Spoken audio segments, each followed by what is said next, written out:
a couple of ways you can clean your tarnished wire. I've got two types here. This is the flame tarnished, flame oxidised wire, possibly harder to clean than the straightforward air oxidised wire. So you'll be able to see the difference between the two methods. We'll start with, in this jar here, I have got literally about 1/4 teaspoon of ordinary table salt and a similar quantity of lemon juice and some warm water. If I just pop that end in, I'll do the same with this one. I'll do the worst end, may as well, and see what happens. Now normally it only takes a few seconds for there to be a significant difference when it's air oxidised. Now I don't know whether you'll be able to see that. I hope you can. But there is a significant difference, let's see if I can hold that, to the cleaned wire and the non-cleaned wire, just using lemon juice and salt and a bit of water. That's a really nice way of cleaning your wire without using anything abrasive. Afterwards, just give it a rinse in clean water and dry it off. As you can see with the flame tarnished wire, it hasn't done anything. I believe the vinegar pickle works much better, of which I'll put a recipe up at the end of this video on how to make it. It's very easy. A lot of people keep it warm. They use a crock pot specifically for the purpose. It doesn't have to be warm, it just takes longer.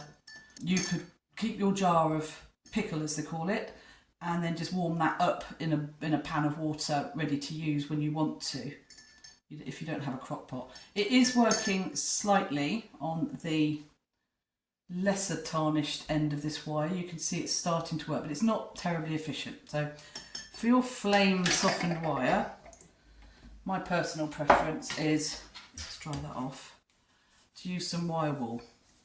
Just cleaned it a bit, but not much. And now you'll be able to see the difference. I'll use the very dark end. In fact, I'll use that cloth so hopefully you can see the difference. So it's very, very dark. And I'm just going to rub that off with the wire wool until I can't get all of it off, but I will get most of it off. And then there's little stubborn bits that won't come off. They will then normally come off if you put it in the lemon juice and salt mix, which I tend to do at the end of making my piece.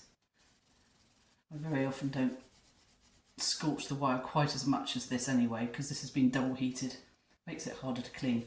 But as you can see, it's doable, it's achievable with a bit of wire wool, and your wire is back to being shiny and clean, but soft.